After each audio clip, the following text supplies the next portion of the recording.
प्राय 2 वर्ष पर बहु प्रतीक्षितर अंत घटी पालन करुछि गोटे ब्लॉक गोटे प्राथमिक शिक्षक संघर वार्षिक उत्सव। समस्त सरकारी विद्यालय कार्यरत समस्त वर्गर प्राथमिक शिक्षक शिक्षयित्री को गोटे छता तले रहिबा लक्ष्य नहीं यह उत्सव आयोजन करा जायछि। आज आम आज पवित्र दिन में गंजाम जिला पुरुषोत्तमपुर ब्लॉकर निखिल उत्कल प्राथमिक शिक्षक संघ पालन करुथिबा कथा कहूचु।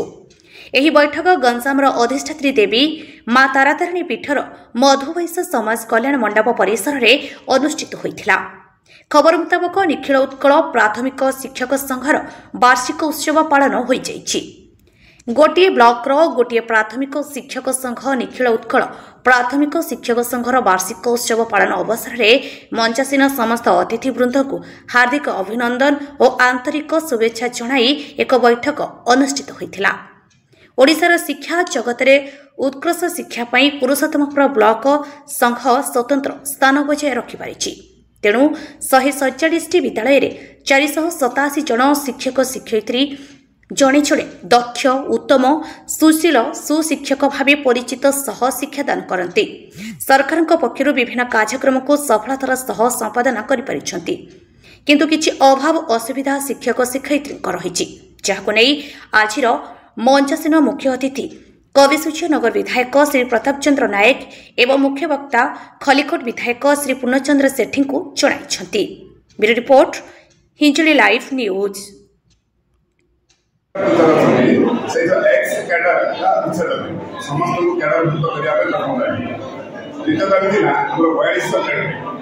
उदाहरणस्वरूप आम जो मैंने आग ओपीएस कैटेगरी थे आग क्वालिफिकेशन तापर आसला जेतबेले 11 तो उच्चले 10 आसला प्लस टू सिक्नेस उपस्थित किंतु बेसिकली आमे उदाहरण तो अन्य कैटेगरी जो अन्य सर्विस मैन होलमैन अछंती गवर्नमेंट में समानतर ट्रेनिंग होउछि बसे आंगर ग्रेड आमरो किंतु आमरो ग्रेड होउछि आंगर कम जे किंतु आमरो बेसिकली ट्रेनिंग ग्रेड होउछि 2 वर्ष कारण आमे 42 ग्रेड पे डिमांड करछु सरकार तो के होछि जो आमरो एमपीएस कैटेगरी टीचर माने पोस्टिंग हेइले उदाहरणस्वरूप 1999 मसीह कार 3 वर्ष कार 4 वर्ष कार 6 वर्ष से 400 टका 600 टका 1500 टका काम होइछ। सर्विस रे से जो पीरियड टा जो सर कहते हमरो टेम्परेरी से पीरियड टा को सर्विस काउंट करा काउंट न करबा द्वारा शिक्षा कर्मी शिक्षा सहायक जो पीरियड टा काउंट न करबा द्वारा जने जति एडजस्ट कर टीचर रिटायर होछन सेतेल को समान फाइनेंशियल बहुत बेनिफिट पाइबा करछ। आम डिमांड कर 6 वर्ष अच्छी 6 वर्ष अवधि कार्यकाल ये गणतंत्र ग्रहण करने सर आपड़ केत आशा रखिए पूर्व सरकार तो आपंकर दाबी प्रत्यारोप कर निराश होते बर्तमान सरकार डिमांड गुड़ाक लगातार 2017 मसीह सरकार उपस्थापित कर राज्य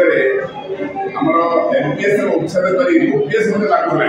2-3 राज्य जो गुड़ाक कांग्रेस शासित राज्य आम से समय आशा करूँ जेहतु आम गोटे आंचलिक सरकार आंचलिक दल आम ओडिशा शासन करते सबुड़ाक समस्त विभिन्न कैटेगोरी जनसाधारण बहुत गुड़ी सुविधा सुयोग उपलब्ध करते तेणु आम शिक्षक भाई शिक्षक शिक्षयित्री भाई बहन ओपीएस लागू कर बहुत दिन 17 मसीह आशा करूँ ओपीएस लागू कथा नहीं तो ये जो सरकारी दाबी गुड़ाक 6टी दाबी था से गोटे कौन से कार्यकारी बर्तमान डबल इंजिन सरकार निश्चित आशा करूँ कहीं देखु 7 मास भितर विभिन्न उदाहरण स्वरूप देवी 661 category high school aided school आज पर्यटन 25 वर्ष सरकार शासन करथिला से विद्यालय मान पियर मते हेचन चार्ज करथिला कौन से टीचर पोस्ट नहीं एबे जो प्रत्येक ब्लॉक रे आम गंजाम जिला में देखु गोटे 3टा स्कूल रे गोटे हिंदी टीचर गोटे संस्कृत टीचर गोटे पियर मते हेचन चार्ज करथिला सेमान पाखे से सूत्र रखना सरकार नुआ टीचर से स्कूल पोस्टिंग करूँ सरकार आईन करते विजु पट्टनायक जो मुख्यमंत्री थे प्रत्येक पंचायत में गोटे हाई स्कूल कर गवर्नमेंट रेजुलेसन कर से अनुसार जो 8 क्लास थिला से गोटे कंप्यूटर हाई स्कूल करा से हाई स्कूल टीचर पोस्टिंग माने किंतु आम कमिटी गाँव लोक मैंने प्रधान व्यक्ति मैंने स्कूल खुली से स्कूल मान टीचर रिटायर्ड होता आज टीचर तार अनेक गुड़िए पुराणा बड़ गाँव स्कूल गुड़ाक दुईसा थी बर्तमान सरकार प्राय 15,000 टीचर पोस्टिंग कले से पर्याप्त आज के 5 दिन टीचर पोस्टिंग हो सारे आउ उदाहरण देवी जो शिक्षक मान थे वो कम हेल्पर प्रथम से 400 टका काम करते लास्ट गत सरकार से 2000 टका करते 200 400 500 लेवल ए सरकार आसिया पर 1000 टका करते 3000 टका से उदाहरण देवी सरकार प्रभुता मुख्यमंत्री माननीय मुख्यमंत्री उपलब्धि कले गोटे कैपेसिटी यूथ हाई एक 8 पिला खाऊ 9-10 पिला बर्तमान डिक्लेयर कला 9-10 पिला से अनुभव कर मैंने आप अनुभव कर निश्चय पाइबे निश्चित रूप से एवं मध्य आप देखिए मीटिंग आम जो अभिसूचन एमएलए साहब कहले से बोधे कथा होते सारा सहित 4 वर्ष काल से गुमड़ा भाव में स्कूल टीचर परिस्थिति करते से शिक्षक मान समस्या स्कूल समस्या पिला मान समस्या अवगत अच्छे किंतु विगत सरकार जो क्लास समस्या उपलब्धि कर